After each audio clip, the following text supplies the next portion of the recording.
Computer के part 2 में आज हम पढ़ेंगे डेवलपमेंट ऑफ कंप्यूटर। लेकिन उससे पहले जो हमने कंप्यूटर की बेसिक क्लास की थी, पिछले वीडियो में हमने कंप्यूटर के बारे में पढ़ा था, तो उसका हम रिवीजन करते हैं और फिर आगे बढ़ते हैं। तो हमने पिछली वीडियो में पढ़ा कि कंप्यूटर शब्द की उत्पत्ति ग्रीक भाषा के शब्द किससे हुई थी?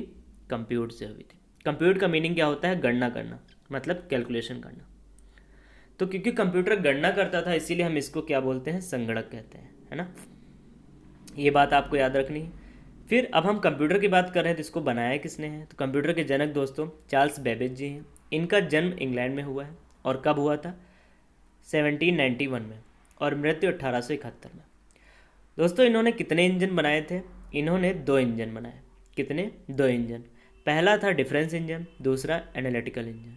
हमने ये पढ़ा था। जो डिफरेंस इंजन था वो 1822 में बनाया और एनालिटिकल इंजन 1833 में बनाया। फिर आगे हमने देखा कंप्यूटर की क्या कोई फुल फॉर्म होती है? जी नहीं होती।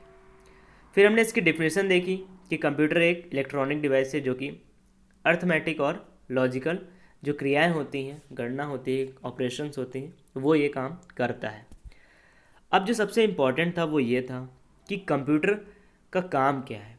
ठीक है दोस्तों, तो ये लाइन आपको ये बहुत अच्छे से याद रखनी है कि कंप्यूटर डेटा को इन्फॉर्मेशन में कन्वर्ट करता है, परिवर्तित करता है। कंप्यूटर डेटा को इन्फॉर्मेशन में परिवर्तित करता है। फिर हमने देखा इसका पूरा प्रोसेस कि एक डेटा होता है, ठीक। अब डेटा कैसे प्रोसेस होगा और फिर हमको इन्फॉर्मेशन कैसे मिलती है। तो दोस्तों डेटा जो है वो सीपीयू के थ्रू क्या होता है? प्रोसेस होता है और फिर हमें इन्फॉर्मेशन प्राप्त होती है। तो जो डेटा होता है ये इनपुट किया जाता है और आउटपुट के रूप में हमें क्या मिलती है? इन्फॉर्मेशन मिलती है। डेटा रॉ फैक्ट होता है, मतलब आप कोई भी गलत स्पेलिंग लिख दोगे वो उसको राइट करके ही आपको इन्फॉर्मेशन में देगा, है ना। तो इसीलिए ये रॉ फैक्ट होता है। और जो सूचना होती है वो प्योर फॉर्म में होती है, मतलब हमें पक्के तथ्य मिलते हैं। फिर हमने देखा था कि ये जो पूरा प्रोसेस हो रहा था डेटा को सूचना में कन्वर्ट करने का, इन्फॉर्मेशन हमको देने का, इसको हम क्या बोल रहे थे? इलेक्ट्रॉनिक डाटा प्रोसेसिंग, मतलब ईडीपी। ईडीपी का फुल फॉर्म फिर से बोलेंगे, electronic data processing.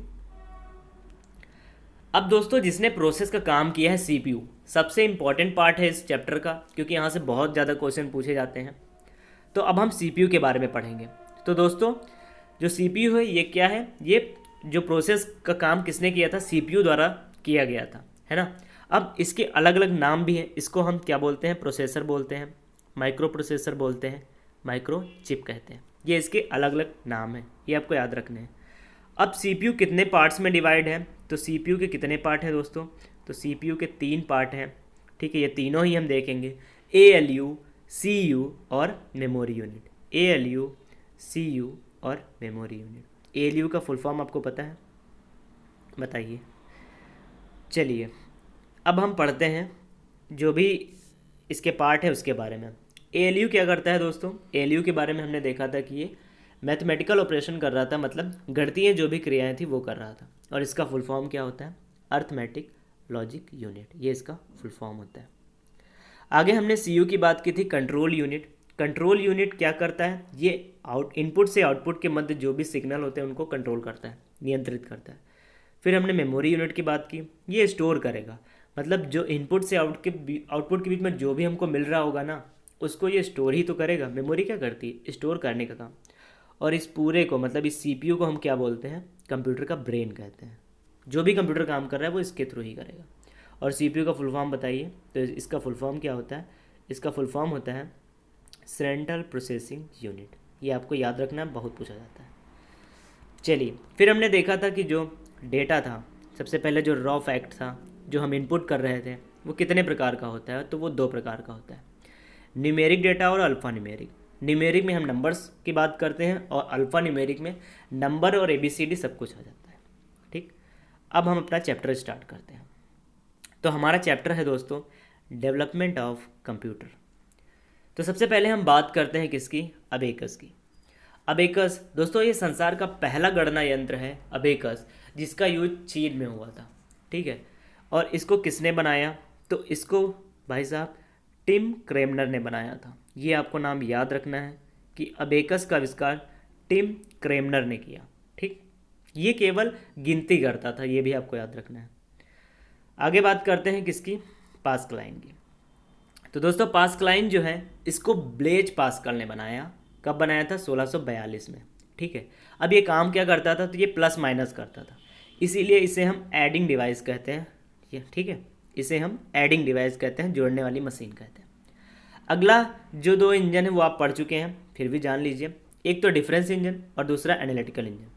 Difference engine जैसा कि हमने पिछले वीडियो में देखा कि इसको चार्ल्स बेबेज ने बनाया था 1822 में।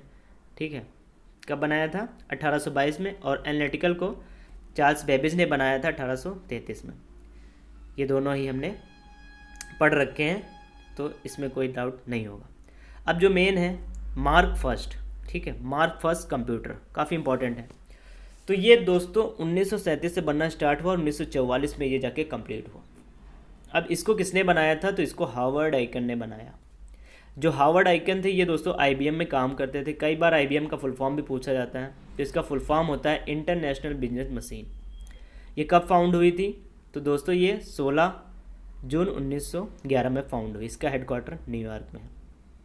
अब इसका जो इम्पोर्टेंट फैक्ट है कि ये जो मार्क फर्स्ट है ये विश्व में प्रथम पूर्ण स्वचालित विद्युत यंत्र था। ये आपको याद रखना है। आगे बात करते हैं हम एनीएक की। तो एनीएक का सबसे इम्पॉर्टेंट है, इसका क्या इम्पोर्टेंट है? इसका इम्पॉर्टेंट है फुल फॉर्म। तो इसका फुल फॉर्म क्या है?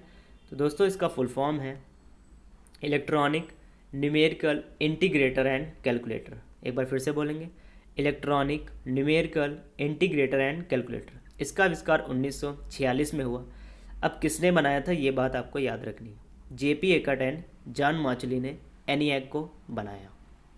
अब इसकी विशेषता की बात करते हैं तो ये पहला पूर्ण डिजिटल कंप्यूटर था, मतलब पूरी तरीके से ये डिजिटली ही था। अगर लाइट नहीं है तो ये काम नहीं करेगा। और जो मार्क फर्स्ट जो आपने पीछे देखा उसकी तुलना में इसका जो साइज था वो कम था, है ना। मतलब अब कंप्यूटर धीरे धीरे छोटे होते ही तो जाएंगे। आगे हम बात करते हैं किसकी, एडवैक की। तो एडवैक का फुल फॉर्म सबसे पहले आप जान लीजिए। इसका फुल फॉर्म क्या था? तो दोस्तों इसका जो फुल फॉर्म है electronic discrete variable automatic computer. इसको किसने बनाया? जॉन मॉचलियन एकर्ट ने। कब स्टार्ट हुआ और कब कंप्लीट हुआ? तो 1944 से बनना स्टार्ट हुआ और 1948 में ये कंप्लीट हो गया। ये बात आपको याद रखनी है। किसके बारे में? एडवैक के बारे में।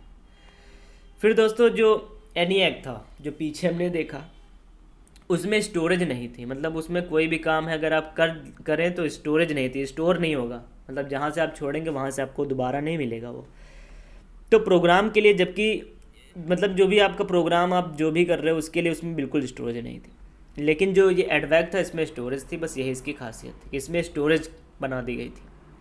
अगला है दोस्तों यूनिवैक। कौन है? यूनिवैक है। तो जो यूनिवैक है इसका फुल फॉर्म क्या है? Universal automatic computer. 1954 में बना। ये प्रथम व्यापारिक मतलब कॉमर्शियल कंप्यूटर था। इसे किस कंपनी ने बनाया पूछ लेते हैं, तो इसे जीईसी कंपनी ने बनाया था। जीईसी का मतलब जनरल इलेक्ट्रॉनिक कॉरपोरेशन। अब दोस्तों जो फैक्ट है कुछ कि पहला प्रोसेसर, अगर हम बात करें कि सबसे पहला प्रोसेसर कौन सा है, तो सबसे पहला प्रोसेसर जो सीपीयू का आया था वो C4004 PO330 ये पहला प्रोसेसर था। 1970 में ये दोस्तों आया था। इसे इंटेल कंपनी ने बनाया था। किस कंपनी ने बनाया था? इंटेल कंपनी ने बनाया था। ये आपको याद रखना है। अब नेक्स्ट क्लास में हम स्टार्ट करेंगे कहाँ से? कंप्यूटर का क्लासिफिकेशन से, कंप्यूटर के वर्गीकरण से, जिसमें हम पढ़ेंगे इस हार्डवेयर की, मतलब work on the basis of hardware, on the basis of work, on the basis of science, जिसमें आप सारी पीढ़ियाँ पढ़ते हैं। तो ये सब हम अगली कंप्यूटर में इसको, अगले मतलब क्लास में इसको कवर करेंगे। तो आई होप आपको यहाँ तक बात समझ में आ गई होगी। तो मिलेंगे नेक्स्ट वीडियो में, तब तक के लिए टेक केयर, बाय बाय।